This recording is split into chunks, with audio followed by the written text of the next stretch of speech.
नमस्कार साथियों, चैनल पर आप सभी का बहुत बहुत स्वागत है। आज के वीडियो में हालांकि आप टाइटल देखकर आए होंगे तो आपको पता ही होगा किस टॉपिक पे बात होगी। तो मुर्धैया जो आत्मकथा है आपके सिलेबस में संकलित अस्मिता मूलक विमर्श जो आपका पेपर है उसके अंतर्गत ये मुर्धैया आत्मकथा संकलित है। दलित विमर्श के अंतर्गत इसके लेखक हैं तुलसीराम। उनके व्यक्तित्व पर चर्चा करेंगे। अब जब मुर्धैया आत्मकथा आपने पढ़ी होगी और उसके प्रसंगों को पढ़ा होगा तो आपने एनालाइज किया होगा और आपको पता चला होगा कि लेखक का व्यक्तित्व बाकियों से किस तरह से अलग है, एक आम व्यक्ति से किस तरह से अलग है, कि उनके अंदर उदारता है, संवेदनशीलता है, सहनशील हैं वो, और आपालाप नहीं करते हैं, यानी अपने दुखों को सहानुभूति पाने की दृष्टि से वर्णित नहीं करते हैं। साथ ही साथ पूरे दलित समुदाय की आवाज़ बनकर इनकी मुर्धैया आत्मकथा सामने आती है। और लेखक जो हैं तुलसीराम, इनके व्यक्तित्व की एक और महत्वपूर्ण विशेषता ये है कि ये दूसरों के प्रति इनके अंदर जो कृतज्ञता है, यानी ग्रेटिट्यूड है, ये थैंकफुलनेस इनके अंदर है कि अगर किसी ने इनकी मदद की है तो उसको ये कहीं ना कहीं शुक्रिया अदा करते हुए अपनी आत्मकथा में नज़र आते हैं। तो ऐसे ही कुछ बिंदु हैं जिनको विभिन्न प्रसंगों के माध्यम से यानी उद्धरणों के माध्यम से मैं आपको बताते चलूँगी। अगर कहीं पे कोई डाउट या क्वेरी रहती है तो आप पूछिए, और आपको बहुत ही बेहतर तरीके से लिखे हुए नोट्स इस वीडियो के थ्रू प्रोवाइड हो जाएंगे। अगर आपको पीडीएफ चाहिए तो आप मुझे बाद में बता दें, मैं आपको पीडीएफ भी अवेलेबल करा दूँगी। तो वीडियो को बिना समय ज़ाया किए शुरू कर लेते हैं। तो लेखक तुलसीराम का जन्म जो है 1 जुलाई 1949, जिसके पीछे भी इन्होंने एक कहानी लिखी है कि वर्षा ऋतु में इनका जन्म हुआ था 3 साल पहले। तो जब इनके पिताजी इनका दाखिला कराने गए स्कूल में, तो जब प्रधानाध्यापक जी द्वारा पूछा गया कि इनका जन्म वर्ष क्या है, तो उन्होंने बता दिया कि 3 साल पहले वर्षा ऋतु में इनका जन्म हुआ था, जिसके चलते इनका जन्म 1 जुलाई सन 1949 को मान लिया गया। तो दलित समुदाय में पैदा होने के चलते इनका बचपन कथित मान्यताओं और बंधनों के साथ ही सामाजिक आर्थिक कठिनाइयों से बीता। गरीबी और अभाव उनकी ज़िंदगी में साए की तरह रहा। अब गरीबी और अभाव की बात इसलिए मैं कर रही हूँ क्योंकि अगर आपने आत्मकथा पढ़ी होगी तो आपको पता होगा कि इनका जो परिवार था वो गरीब नहीं था। यानी इनके जो चाचा थे उनका एक सम्मान, उनका काफ़ी सम्मान था। 12 गांव के वो चौधरी थे, जिसके चलते काफ़ी मतलब ठीक ठाक स्थिति थी इनकी। गरीब तो नहीं कहना चाहिए, लेकिन गरीबी और अभाव इनकी ज़िंदगी में, लेखक तुलसीराम की ज़िंदगी में था। आर्थिक रूप से इन्होंने संघर्ष अवश्य किया है क्योंकि इन्हें घर से किसी भी तरह की मदद नहीं मिल पाती थी। इनफैक्ट इन्हें डांट कर चिल्लाकर भगा दिया जाता था कि तुम बिगड़ रहे हो, तुम आवारा हो गए हो, और आधी आधी बातें कह के इनकी जो पढ़ाई थी उसे छुड़वाने की भी धमकी इन्हें अक्सर दी जाती रहती थी, नग्गर चाचा द्वारा, आधी इनके परिवारीजनों द्वारा। तो डॉक्टर तुलसीराम की जो मुर्धैया आत्मकथा है, ये आत्मकथा का पहला भाग है, जिसमें इनके बचपन से लेके 10वीं परीक्षा उत्तीर्ण करने के बाद किस तरह से ये आजमगढ़ 11वीं 12वीं की पढ़ाई पूरी करने के लिए भाग जाते हैं, उसके बारे में चर्चा है। और दूसरा पार्ट है मणिकर्णिका, जिसमें इनकी आगे की कैसी जीवन शैली रही, बीएचयू में ये गए, वो सब वर्णित किया गया है इनकी आत्मकथा के सेकेंड पार्ट में। तो इसमें इन्होंने स्वयं का मतलब स्वयं की परिस्थितियों का तो वर्णन किया ही है, साथ ही साथ इनके व्यक्तित्व की यहाँ से एक विशेषता ये भी उभर कर आती है कि उन्होंने पूरे दलित समुदाय की और वर्ग विशेष की जटिलताओं की भी अभिव्यक्ति अपनी इस आत्मकथा के माध्यम से की है। तो ये स्वयं का ही एक चित्रण नहीं करते, बल्कि एक समुदाय को साथ में लेकर चलने का इनका जो स्वभाव है। तो बचपन से ही अब इनकी विशेषताएं शुरू हो रही व्यक्तित्व की। बचपन से ही किताबों के शौकीन डॉक्टर तुलसीराम मार्क्सवाद से बहुत प्रभावित थे। बनारस हिंदू यूनिवर्सिटी आने के पश्चात कुछ लेखकों से जुड़ गए और डॉक्टर अम्बेडकर की रचनाओं का गहन अध्ययन इन्होंने किया। तो डॉक्टर अम्बेडकर की रचनाओं का इन्होंने गहन अध्ययन किया, जिससे उनकी रचना दृष्टि में बुनियादी परिवर्तन हुआ। आगे बढ़ते हैं। यहाँ से लेखक तुलसीराम का शिक्षा पर अटूट विश्वास और समर्पण होना पता चलता है। क्यों? क्योंकि इन्हें स्वयं पता चल गया था कि जब ये शिक्षित होने लगे थे, यानी स्कूली शिक्षा की ही बात करें, तो इन्हें एक अंतर महसूस होने लगा था कि इन्हें जो है शास्त्रार्थ के लिए बुलाया जाता था विभिन्न गांवों में। साथ ही साथ इनसे लोग चिट्ठियां पढ़वाने आते थे, कुछ लोग इनसे अंग्रेज़ी के कुछ वाक्य सुनने आते थे, जिससे सुनकर इन्हें थोड़ा अच्छा महसूस होता था। ये काफ़ी नॉर्मल सी बात भी है, स्वाभाविक है। और आगे बढ़ते हैं। क्योंकि ऐसा था ना, इनको जो पूरा इनका गांव, इनके घर वाले तक इन्हें कनवा कनवा कहकर या सवर्ण छात्र इन्हें जाति सूचक गालियां देते थे, चमड़ा चमड़ा कहते थे। तो उन सब के बीच जब इन्हें ऐसा यहाँ से इन्हें अच्छा महसूस हुआ, तो इस तरह से ये इनके व्यक्तित्व की ही विशेषता है कि शिक्षा के प्रति इनका अटूट विश्वास और समर्पण था। आगे बढ़ते हैं। जहाँ बालक तुलसीराम को मात्र चिट्ठी पढ़ने योग्य बनाने के लिए स्कूल में दाखिला कराया गया था, क्योंकि जब इनके परिवारीजन या फिर इनके गांव धर्मपुर के लोग ब्राह्मण वर्ग से चिट्ठियाँ पढ़वाने जाते थे तो वो इन्हें एकदम से लताड़ देते थे कि हम तुम्हारी चिट्ठियाँ आधी क्यों पढ़ें, ऐसे ऐसे करके बोल देते थे। तो ये चीज़ उनके आत्मसम्मान को कहीं ना कहीं चोट पहुंचाती थी, तो जिसके चलते लेखक तुलसीराम का स्कूल में दाखिला कराया गया ताकि ये चिट्ठियाँ पढ़ने योग्य हो पाएँ। वहीं तुलसीराम 10वीं कक्षा के बाद घरवालों का विरोध झेलते हुए तथा उनसे बिना किसी मदद प्राप्ति के शिक्षा के उस पायदान पर पहुँचे जहाँ किसी दलित व्यक्ति का पहुंच पाना सपने जैसा हो। लेखक की जुझारू और संघर्षशील वृत्ति को ये दिखाता है। ये प्रसंग नीचे दिया गया है, लिखा है 10वीं, ये चाहे तो आप इसे हाईलाइट कर लीजिएगा अपनी बुक में। 10वीं के फाइनल इम्तिहान के लिए फॉर्म भरे जा रहे थे। कुल 30 रुपये फीस जमा करना था। मेरी जैसी परिस्थिति में निश्चित रूप से इतना धन उपलब्ध होना निश्चित रूप से बड़ा संकट था। घर से किसी तरह की सहायता पहले ही बंद हो चुकी थी, लेकिन इन्होंने अपनी पढ़ाई को बीच में नहीं छोड़ा। हालांकि इनके कई शिक्षकों ने भी, सुग्रीव सिंह आदि ने इनकी काफ़ी मदद की थी, तो उसको भी ये बताते चलते हैं किस तरह से मेरी किस व्यक्ति ने कब मदद की, तो उसको ये बड़े कृतज्ञता से बताते चलते हैं और उसके प्रति अपना जो धन्यवाद ज्ञापित करते चलते हैं। अगला इनका व्यक्तित्व की विशेषता अगली आती है कि सामाजिक जागरूकता और सुधारवादी दृष्टिकोण है इनका। तो लेखक तुलसीराम केवल अपने लिए ही नहीं बल्कि पूरे दलित समुदाय के लिए सोचते हैं, ये मैंने आपको ऑलरेडी बता दिया है। इसकी झलक हमें उनकी आत्मकथा में भी कई स्थानों पर दिखाई देती है, जब वे कई स्थानों पर शिक्षा को दलित जीवन की त्रासदी से उभरने का जरिया मानते हैं तथा परिस्थितियों को छिपाए बिना दलितों को भी उनकी इस स्थिति का जिम्मेदार ठहराते हैं। लेखक तुलसीराम ने समाज में व्याप्त अन्याय, छुआछूत, शोषण, शारीरिक या फिर मानसिक को खुलकर चित्रित किया है। उन्होंने जातिवाद के खिलाफ संघर्ष किया है तथा इस सामाजिक बुराई के मूल कारणों को भी उजागर किया है तथा अपने लेखन के माध्यम से दलित समाज में आत्म सम्मान और आत्मनिर्भरता की भावना विकसित करने की कोशिश इन्होंने की है। आगे ये प्रसंग दिया गया है, मैंने उदाहरण दे दिया है ताकि चीज़ें जो हैं क्लैरिटी के साथ में आपको समझ आती रहें, और जब आप ऐसे उत्तर लेखन करते हैं तो फिर आपको अधिक अंक प्राप्त होने की संभावनाएं जो हैं आपकी बढ़ जाती हैं। तो यहाँ पर उदाहरण लिखा हुआ है, इसको आप पढ़ लीजिएगा और अपनी बुक में हाईलाइट भी कर लीजिएगा ताकि जब आप एग्ज़ाम टाइम रैपिड रिवीजन करें तो आप ये चीज़ अपने दिमाग में बिठा लें। अगले आती है इनके व्यक्तित्व की विशेषता, विवेकशीलता और सकारात्मक दृष्टिकोण, यानी नकारात्मक दृष्टिकोण इनका नहीं है। अगर किसी व्यक्ति ने इनके साथ गलत भी किया है फिर भी उसके प्रति इनके भीतर आक्रोश या फिर गुस्सा या फिर जलन आदि का भाव नहीं दिखाई देता है। तो इनकी सहजता और सरलता भी आप कह सकते हैं कि लेखक तुलसीराम अपनी आत्मकथा में सवर्णों के दलितों पर आतंक को चित्रित करते हैं, किंतु प्रत्येक व्यक्ति को, फिर चाहे वो सवर्ण हो या दलित, बिना किसी मनमुटाव और आंतरिक कुड़न के एक सकारात्मक दृष्टिकोण के साथ देखते हैं और चित्रित करते हैं। यानी आंतरिक कुड़न नहीं है, मनमुटाव नहीं रखते हैं, बैर नहीं रखते हैं किसी से। ये पर्सनल जेलसी नाम की इनके अंदर ऐसी कोई चीज़ नहीं है। तो यहाँ पर एक उदाहरण भी मैंने दे दिया है कि न जाने क्यों मेरी कक्षा के कुछ छात्र मुझसे चिढ़ने लगे थे, जिसमें एक थे हीरालाल। वे लोहार जाति के थे किंतु अकारण ही मुझे चमड़ा चमड़ा कहकर बुलाते थे तथा बात बात पर जाति सूचक गालियां देने लगते थे।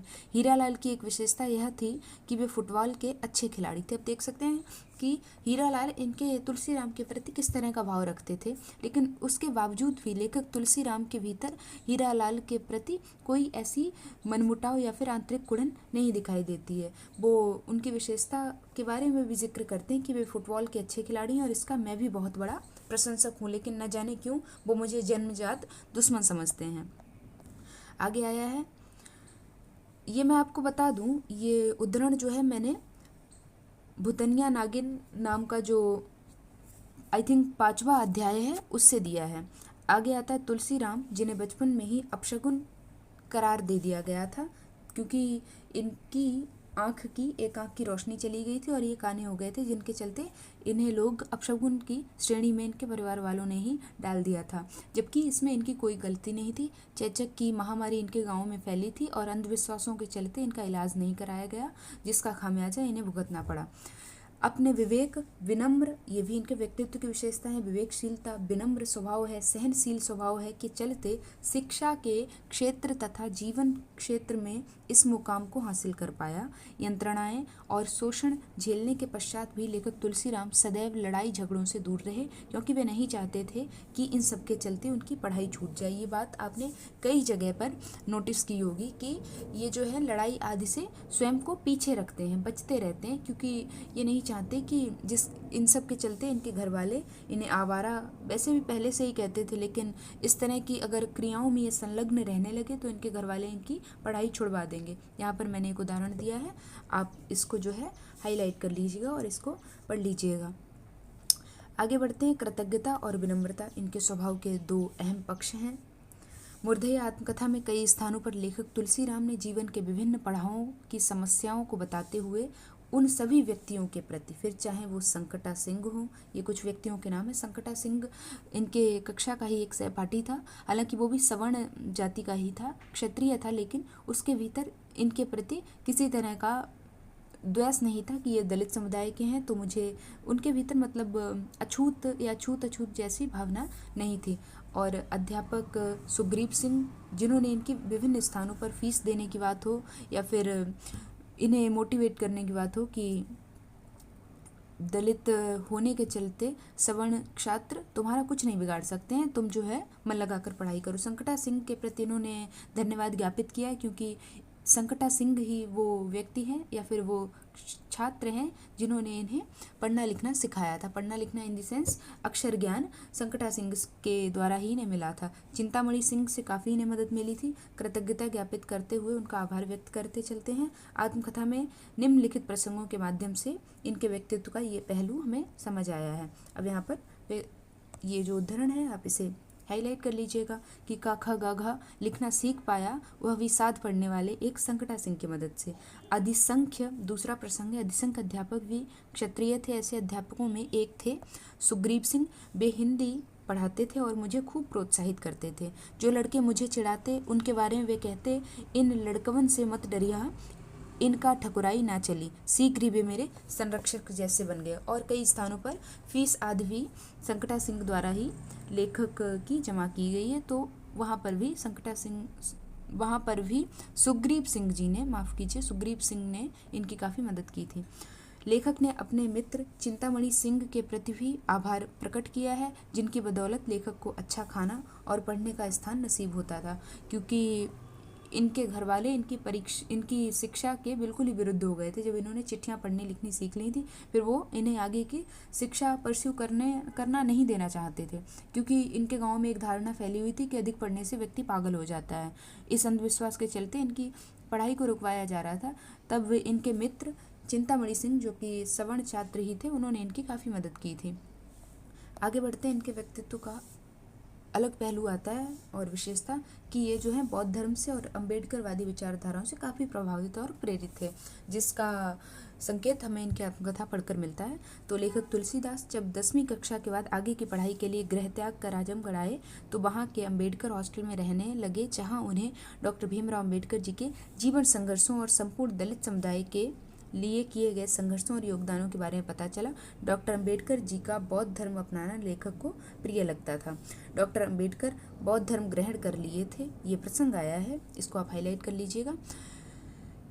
डॉक्टर अंबेडकर बौद्ध धर्म ग्रहण कर लिए थे तथा उन्होंने गांधी जी से लड़कर दलितों के लिए आरक्षण हासिल किया था। दूसरा प्रसंग भी आप इसको हाईलाइट कर लीजिएगा या फिर अंडरलाइन कर लीजिएगा बुक में।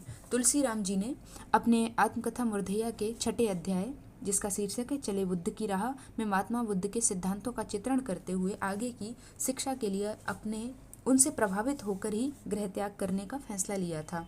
जब वो चिंतामणि सिंह के घर में पढ़ते भी थे, तब भी चिंतामणि सिंह के घर में जो घोड़े आदि बंधे होते थे, तो उन्हें देखकर इनके दिमाग में यही ख्याल आता था कि इन्हें भी किसी घोड़े पर बैठकर आगे की शिक्षा प्राप्त करने के लिए महात्मा बुद्ध की तरह भाग जाना चाहिए, गृह त्याग कर देना चाहिए। तो यहाँ पर ये प्रसंग भी आया है कि घर से भागने की कल्पना बार बार जागृत होती, स्वतः स्फूर्ति ढंग से यह विचार भी उत्पन्न होता रहता कि चिंतामणि सिंह का घोड़ा चुराऊं और उस पर बैठकर बुद्ध की तरह भाग जाऊं। आगे आया है इनके लेखन का पक्ष, एक जो इनके व्यक्तित्व का ही एक द्योतक है, विशेषता बताता है कि बेबाकी इनकी है, यानी कहने से डरते नहीं है चीज़ों को, बड़े खुलेपन के साथ बेबाकी के साथ कहते हैं, अपनी बातों को जमा देते हैं, निष्पक्ष लेखन है इनका। तो तुलसीराम ने अपने जीवन में कड़वे अनुभवों को बिना किसी लाग लपेट के, यानी बढ़ा चढ़ा के प्रस्तुत नहीं किया, जैसा है वैसा यथार्थ के साथ एज इट इज़ प्रस्तुत कर दिया है।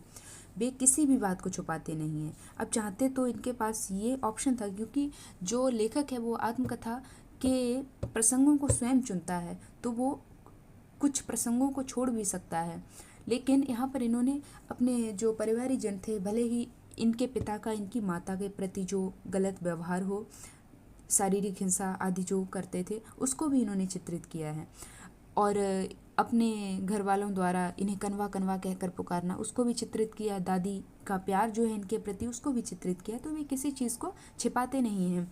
तो डॉक्टर तुलसीराम ने अपने लेखन में दलित जीवन के कष्टों, यातनाओं, उपेक्षाओं, प्रताड़ना आदि की खुलकर अभिव्यक्ति की है और सामाजिक बंधनों पर जमकर हमला बोला है। मुर्धैया और मणिकर्णिका इनकी आत्मकथा के 2 खंड हैं, मैंने आपको ऑलरेडी बता दिया है।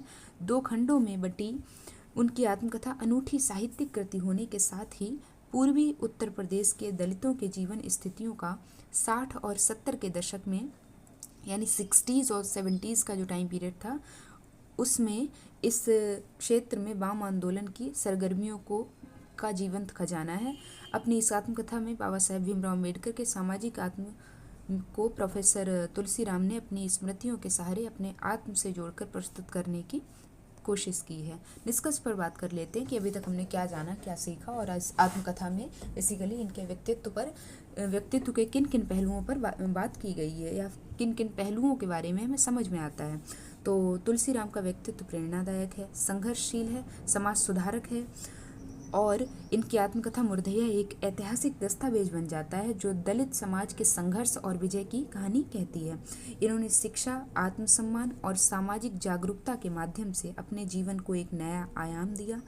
इनका जीवन हमें सिखाता है कि सामाजिक बाधाओं को पार करने के लिए आत्मविश्वास, जो कि इनके व्यक्तित्व की ही एक विशेषता है कि आत्मविश्वासी हैं, शिक्षा और संघर्ष की आवश्यकता होती है। वे केवल एक लेखक नहीं बल्कि सामाजिक क्रांति के प्रतीक हैं, जिनकी आत्मकथा वर्तमान पीढ़ी के साथ साथ आने वाली पीढ़ी के लिए भी प्रेरणा स्रोत बनी रहेगी। तो वीडियो को यहीं पे एंड करते हैं। आई होप आपको चीज़ों को लेकर क्लैरिटी हो गई होगी, क्योंकि मैंने बहुत ही तरीके से चीज़ों को लिखा है और आपके सामने प्रस्तुत किया। अभी भी अगर किसी भी तरह का कोई भी डाउट रहता है तो आप मुझे डेफिनेटली बताइए, मैं आपकी मदद कर दूँगी। और अगला वीडियो आपको किस टॉपिक पे चाहिए आप मुझे ये भी बता सकते हैं। तो वीडियो को यहीं पे एंड करते हैं। अगर आपको नोट्स चाहिए ये मेरे लिखे हुए तो आप वो भी मुझे बता सकते हैं, मैं समय से आपको प्रोवाइड करा दूँगी। और लोगों को चैनल से जोड़ें। अगर वीडियो अच्छा लगता हो तो वीडियो को लाइक ज़रूर करें, चैनल को सब्सक्राइब करें, क्योंकि ऐसी इन्फॉर्मेटिव वीडियोस आपको समय समय पर इस चैनल पर मिलती रहती हैं। तो वीडियो को यहीं पे एंड करते हैं। आप सभी का वीडियो देखने के लिए बहुत बहुत शुक्रिया।